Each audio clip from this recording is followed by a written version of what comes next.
Good morning बच्चों, मैं सतीश यादव, महामना inter college बच्छा वाराणसी।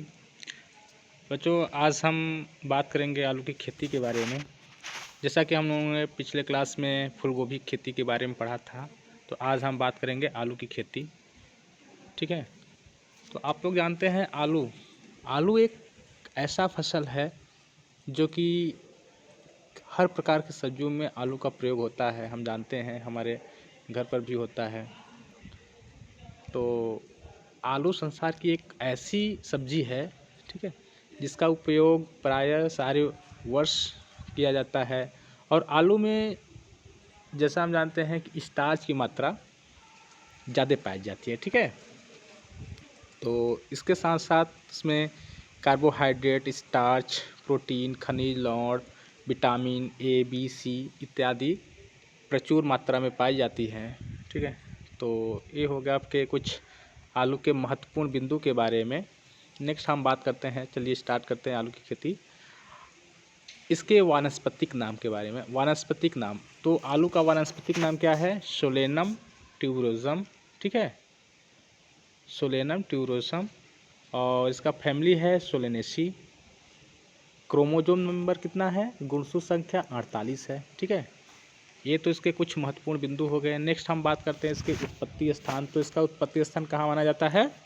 दक्षिणी अमेरिका में। ठीक है, दक्षिणी अमेरिका में माना जाता है। और इसके बारे में थोड़ा सा देख लेते हैं। आलू एक भूमिगत तना है। ठीक है, हम जानते हैं। और यह मुख्यतः शीतोष्ण क्षेत्र में उगाई जाती है। एक कहाँ उगाई जाती है? मुख्यतः शीतोष्ण क्षेत्र में उगाई जाती है। इसके साथ साथ यह उष्णकटिबंधीय में भी उगाया जा सकता है। ठीक है। और इसके बाद हम इसके उन्नत किस्मों की बात करें तो देखिए, आलू के लिए हम बस यूपी का बात करें क्योंकि हमारे सिलेबस में बस यूपी का ही दिया है। ऐसे तो ऑल इंडिया में बहुत प्रजातियां हैं, लेकिन बस हम अगर यूपी की बात करें तो इसमें उत्तर प्रदेश में अगेती जातियां जो कि 70 से 80 दिनों में तैयार हो जाती हैं। तो अगेती जातियों में पहला आपका कुफरी चंद्रमुखी और कुफरी अशोक, कुफरी जवाहर, ठीक है, कुफरी पुखराज, ये है आपकी अगेती प्रजाति। नेक्स्ट अगर हम बात करें तो नेक्स्ट आपकी है अगेती की बात कौन सा आ जाएगी? मध्यम जाति या मीडियम वैरायटी। ये कितने दिन में तैयार होती है? 90 से 100 दिन में तैयार होती है। इसमें कुफरी बहार, कुफरी सदाबहार, कुफरी ज्योति, कुफरी बादशाह इत्यादि आती है। ये जो है कितने हैं? ये सब है मध्यम जाति। नेक्स्ट हम बात करेंगे लेट वैरायटी मीन्स दीर्घकालीन जातियाँ। दीर्घकालीन जातियाँ कितने दिन में तैयार होती हैं? 100 से 120 दिन में तैयार हो जाती हैं। जिसमें आपका कुफरी सिंधूरी है, कुफरी देवा है। ठीक है, ये सब हमारी वैरायटी थी। और थोड़ा सा ये भी देख लेते हैं कि हमारे देश कुछ विदेशी प्रजाति होती है, कुछ देसी प्रजाति होती है, कुछ संकर किस्म। तो जैसा कि अभी हम अगेती, पछेती और लेट वैरायटी के बारे में बात कर चुके हैं। विदेशी किस्म में आपका अप टू डेट, ठीक है, प्रेसिडेंट, ये आपकी विदेशी किस्म है, जो कि विदेशी किस्म है। और देसी किस्म में कुफरी बादशाह, कुफरी लालिमा, जैसे अभी हम बताए हैं, कुफरी सिंधूरी, ठीक है, ये सब आप देसी किस्म में आती हैं। और संकर किस्म में कौन सी वैरायटी आती है? कुफरी अशोक, कुफरी जवाहर। ठीक है। अब इसी में हम आपका अगेती पछेती अपने टोपोग्राफी के अकॉर्डिंग देख लेते हैं कि इसको कहाँ बोना है। अभी हम जैसे आपको बता ही चुके हैं। चलिए अब हम बात करते हैं इसके क्षेत्रफल और उत्पादन केंद्र के बारे में। तो इसका क्षेत्रफल पूरे विश्व में कहाँ कहाँ होता है? मुख्यतः रूस, Poland, France, Italy, Germany, Canada, Japan आदि देशों में इसका खेती की जाती है। और भारत में हमारे उत्तर प्रदेश, ठीक है, उत्तर प्रदेश में ज़्यादा की जाती है आलू की खेती। यह लगभग हमारे देश का 35% आलू उत्पादन करता है पूरे देश में। ठीक है। और नेक्स्ट हम बात करते हैं फसल चक्र के बारे में। देखिए, फसल चक्र मीन्स क्रॉप रोटेशन। पहले हम जान लेते हैं क्रॉप रोटेशन होता क्या है। तो क्रॉप रोटेशन मतलब होता है फसलों को अदल बदल कर बोना। ठीक है, एक ही खेत में फसलों के एक अदल बदल कर बोना क्या कहलाता है? क्रॉप रोटेशन कहलाता है। क्रॉप रोटेशन करने से फायदे क्या हैं? क्रॉप रोटेशन करने से हमारे खेत की उर्वरा शक्ति बनी रहती है, ठीक है। चलिए हम आलू के क्रॉप रोटेशन की बात कर रहे हैं यहाँ पर। तो फसल चक्र 1 वर्ष के लिए आलू के क्रॉप रोटेशन के लिए पहला क्या लगाएंगे? मक्का, ठीक है। मक्का कब लगाएंगे? आपके खरीफ सीजन में, ठीक है। खरीफ के बाद क्या स्टार्ट हो जाता है आपका? रबी, ठीक है। तो फिर रबी में क्या लगा देंगे? आलू, ठीक है। फिर आलू हटाने के बाद क्या लगा देंगे? आपके गेहूँ, ठीक है। मक्का पहले लगाएंगे, मक्का के बाद जैसे मक्का कटेगा फिर क्या लगा देंगे? आलू जैसे हमारा खाली होता है तो गेहूँ का कौन सी वैरायटी लगाएंगे? लेट वैरायटी, ठीक है। इस तरह से नेक्स्ट हम फिर अगर दूसरे साल की बात करते हैं, ठीक, उसी साल में दूसरे अपने प्लॉट की बात करते हैं तो मक्का, फिर आलू, फिर प्याज, ठीक है। फिर तीसरी बार हम क्रॉप रोटेशन करते हैं तो भिंडी, आलू, प्याज, ठीक है। इस तरह से हम क्रॉप रोटेशन, ये कितना था हमका? 1 वर्ष का क्रॉप रोटेशन था। दूसरा का हम बात करें 2 वर्षीय फसल चक्र, तो 2 वर्षीय फसल चक्र में पहला हो जाएगा आपका भिंडी, फिर क्या लगाएंगे? आलू, गन्ना, ठीक है। इस तरह से हम 2 वर्ष फसल चक्र बनाएंगे। फिर हम बात करते हैं 3 वर्षीय फसल चक्र। 3 वर्षीय फसल चक्र में आपका पहला होगा मक्का, फिर आलू, फिर पेड़ी, फिर गन्ना, फिर क्या होगा? पेड़ी। पेड़ी मतलब क्या होता है जानते हैं आप लोग? पेड़ी मतलब होता है रैटून, ठीक है। रैटून क्या होता है? जो फसल हम गन्ना काट लेते हैं, जब उसका जो ठूंठ बचता है उसे क्या कर देते हैं? पेड़ी कहते हैं। तो पेड़ी भी लेना जरूरी होता है। जब भी हम गन्ना लगाएंगे तो उसका पेड़ी हम जरूर लेंगे, ठीक है। तो इस तरह से हम क्रॉप रोटेशन करते हैं। फिर दूसरा हम क्रॉप रोटेशन कैसे करेंगे? भिंडी लगाएंगे, आलू, गन्ना, पेड़ी, ठीक है। देखिए क्रॉप रोटेशन हम आपको क्लास में बता चुके हैं अच्छे से, इसलिए हम ज़्यादा बात नहीं करेंगे क्रॉप रोटेशन पे, बस क्योंकि क्रॉप रोटेशन सारे फसलों में आया था आपका। आप वीट में भी पढ़े थे, राइस में भी पढ़े थे और कैलीफ्लावर में भी पढ़े थे। तो सारे क्रॉप रोटेशन सबके रूल्स जो हैं हम पहले ही बता चुके हैं, तो इसलिए बस हम सीधे इसके पॉइंट पे बात करेंगे क्योंकि समय हमारे पास ज़्यादा नहीं है, इसलिए नेक्स्ट हम बात करेंगे इसके जलवायु के बारे में, मीन्स क्लाइमेट, ठीक है। चलिए क्लाइमेट, तो आलू के लिए कैसी जलवायु की आवश्यकता होती है? ठंडी जलवायु की आवश्यकता होती है। आलू के कण निर्माण के लिए 20 डिग्री सेंटीग्रेड तापमान की आवश्यकता है, इस बात को हम ध्यान रखेंगे, ठीक है। आलू की फसल प्रकाश के लिए संवेदी होती है, ठीक है। और पौधों की वृद्धि हेतु लंबे दिन की आवश्यकता होती है, ठीक। वृद्धि हेतु लंबे दिन व कंद के निर्माण हेतु छोटे दिन, मतलब जब उसको हम बो रहे हैं तो उसमें थोड़ा सा लंबा दिन चाहिए, ठीक है। और चूँकि देखिए हम आलू अमूमन आपका अक्टूबर नवंबर में लगा देते हैं, उसमें थोड़ा दिन बड़ा रहता है, लेकिन जैसे ही उसमें ट्यूबरेशन मतलब उसमें जो मटर जैसे जब बनने लगती हैं उसके तने, ठीक है, तो उस समय कैसी जलवायु की आवश्यकता होती है? ठंडी जलवायु, मतलब 20 डिग्री सेंटीग्रेड की आवश्यकता होती है। 20-21 से वेरी करता है डिफरेंस रीजन में, तो मान के चलेंगे 20 से 21-22 तक हमको डिग्री सेंटीग्रेड की आवश्यकता होती है कंद बनते हैं समय, ठीक है। नेक्स्ट हम बात करते हैं मिट्टी, सॉइल, ठीक है। तो आलू के लिए किस प्रकार की मिट्टी की आवश्यकता होती है? दोमट मिट्टी उपयुक्त होती है, इसके साथ साथ, ठीक है, दोमट मिट्टी या फिर बलुई दोमट मिट्टी भी कह सकते हैं, इसके लिए उपयुक्त होती है। आलू को क्षारीय मिट्टी में, ठीक है, आलू को क्षारीय मिट्टी में नहीं बोना चाहिए, हम इस बात का ध्यान रखेंगे। इसका आलू की खेती के लिए सर्वोत्तम पीएच जो मिट्टी होती है उसका पीएच मान कितना होना चाहिए? 5 से 5.5 कह सकते हैं, ठीक है। 5.2 दिया है तो हम 5 से 5.5 तक इसको सफलतापूर्वक पीएच वाले भूमि में इसको हम उगा सकते हैं आलू को। हाँ, एक बात और ध्यान रखेंगे कि आलू के लिए उचित जल निकास की व्यवस्था हो, जैसे कि हमारा ज़्यादा पानी हो जाए खेत में तो हम उसको निकाल सकें, क्योंकि अगर पानी ज़्यादा लगा रहेगा तो जो बंड होते हैं आलू को वो भी बैठ जाएंगे और क्या होता है कि आलू हमारे जो उसके तने होते हैं वो सड़ने लगते हैं। इसलिए हमें जल निकास की भी उचित प्रबंध रहना चाहिए। नेक्स्ट हम बात करते हैं खेत की तैयारी। तो सर ये क्या हो गया,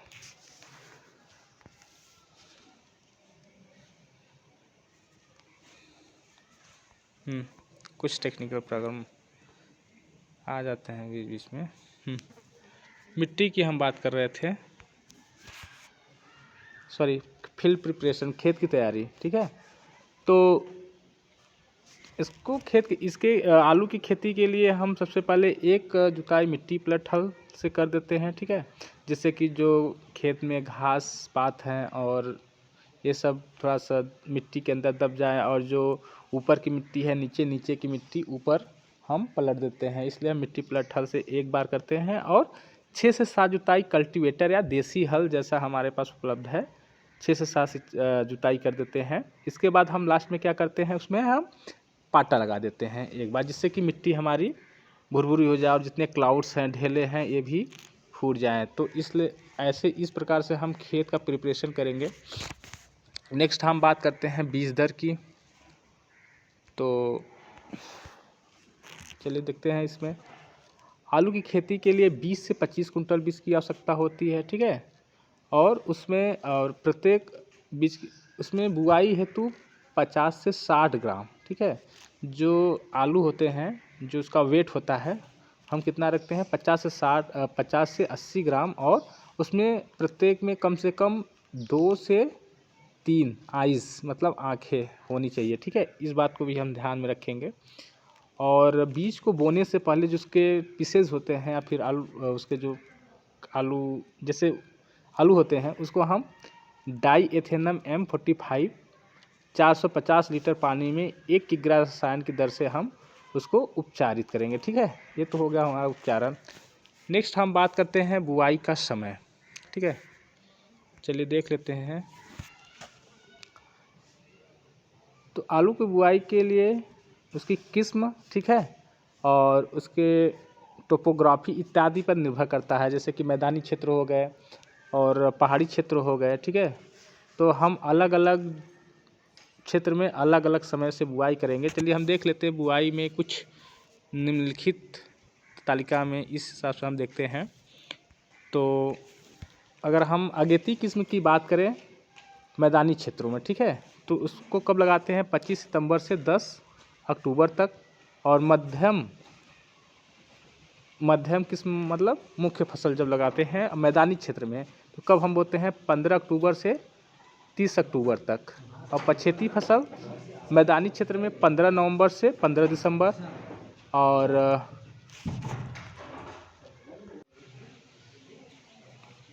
चलिए देखते हैं पली फसल निचली पहाड़ी क्षेत्रों में, ठीक है। निचले पहाड़ी क्षेत्रों में फरवरी से आरंभ करते हैं, फरवरी के आरंभ में लगाते हैं।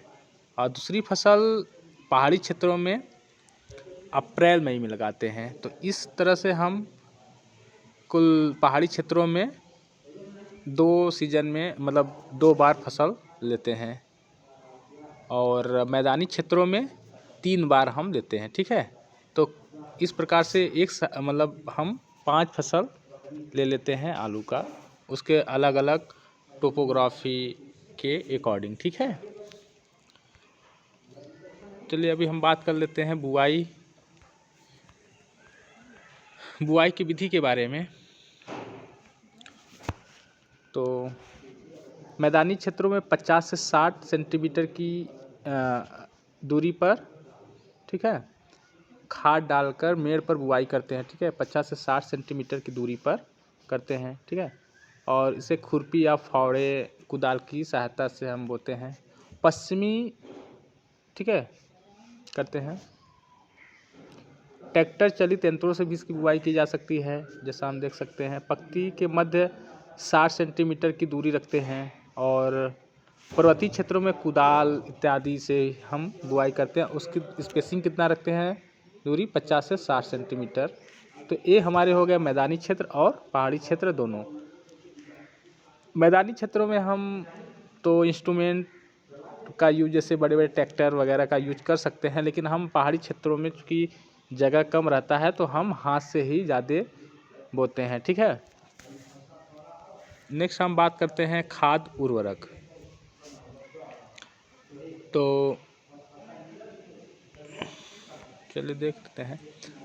आलू की फसल हेतु खाद और उर्वरक की संतुलित मात्रा उसके मृदा मिट्टी की जांच कराने के बाद ही हम उसके अकॉर्डिंग देते हैं। तो कुछ हम देख लेते हैं कुछ तालिका के अकॉर्डिंग। सॉरी सब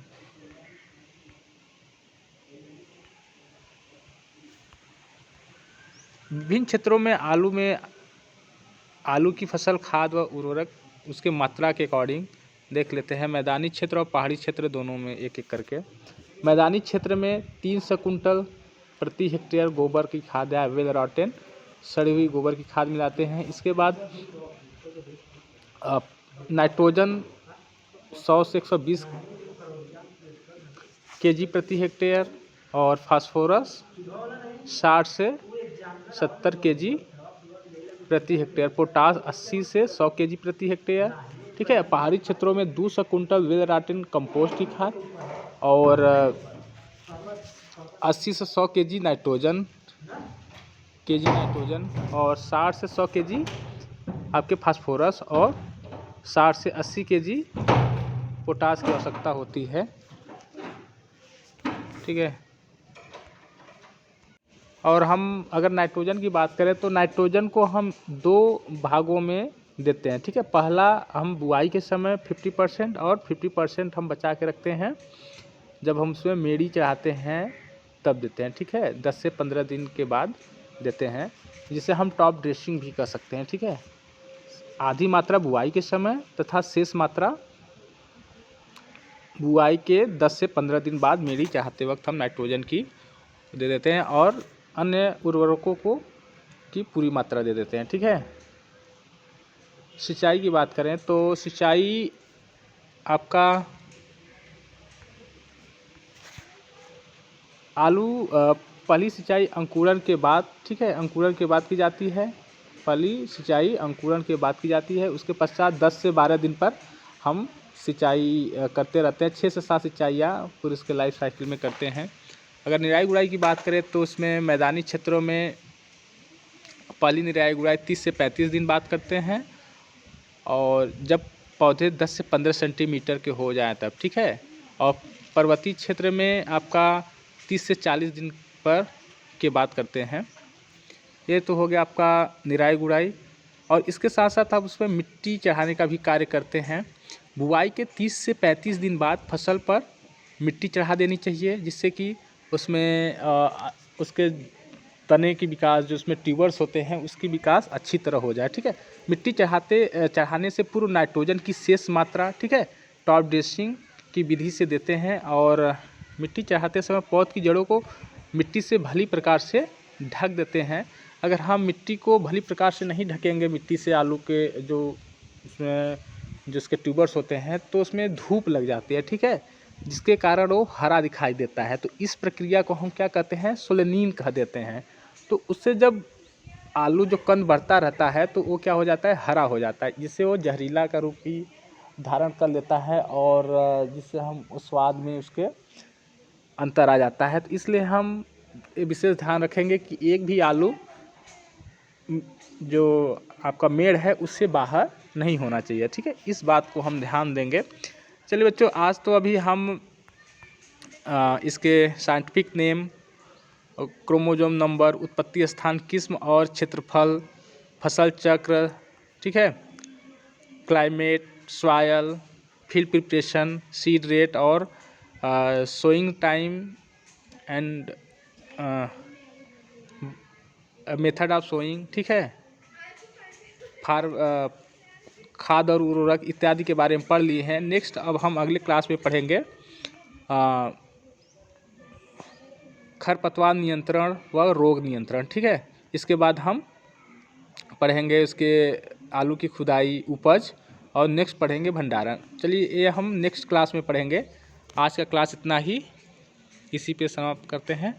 और हाँ, आप लोग इस वीडियो को देखेंगे और सब्सक्राइब भी करेंगे और लाइक भी करेंगे। ठीक है, तो धन्यवाद।